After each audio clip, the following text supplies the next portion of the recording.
السلام علیکم ناظرین، میں نے آپ کی توجہ ایک اہم شخصیت کی طرف کروانی ہے اور عید کے ایونٹ کے حوالے سے کروانی ہے۔ ہر عید پر وہ شخصیت جو ہے وہ پشین گوئی کرتی نظر آتی تھی۔ قربانی کی عید سے پہلے قربانی ہو رہی ہے یا قربانی کی عید کے بعد ایک قربانی ہو رہی ہے۔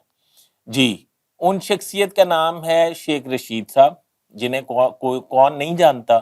شیخ رشید صاحب جو ہیں اس دفعہ عید پہ انہوں نے کوئی وحی توبہ نعوذ باللہ یا کوئی پشین گوئی نہیں سنائی عوام کو کہ عید سے پہلے جو ہے وہ قربانی ہو رہی ہے یا نہیں ہو رہی۔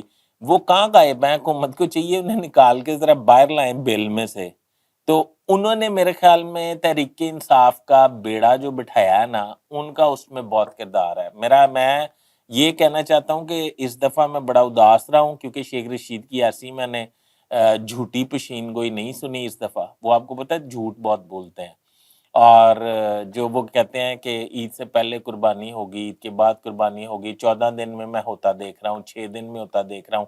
حکومت کی پشین گوئیاں بھی وہی کرتے ہیں، وہ تو ولی اللہ ٹائپ آدمی ہے، آپ کو پتہ ہی ہے کہ نہ ان کے بارے میں کچھ کہنا نہیں چاہتا، پر وہ تو چٹان کی طرح کھڑے تھے عمران خان کے ساتھ، کہاں غائب ہو گئے؟ انہیں بل سے نکلنا چاہیے باہر، اور حکومت کو چاہیے انہیں ذرا بل سے نکال کے عوام کے ذرا سامنے تو کریں، اور ان کے بیانات جو ہیں آن ریکارڈ لائیں۔ وہ جو کہتے تھے میں چٹان کی طرح کھڑا ہوں اور میں فلاں کی طرح کھڑا ہوں، یہ ان کے کرتوت ہیں سیاستدانوں کے ناظرین۔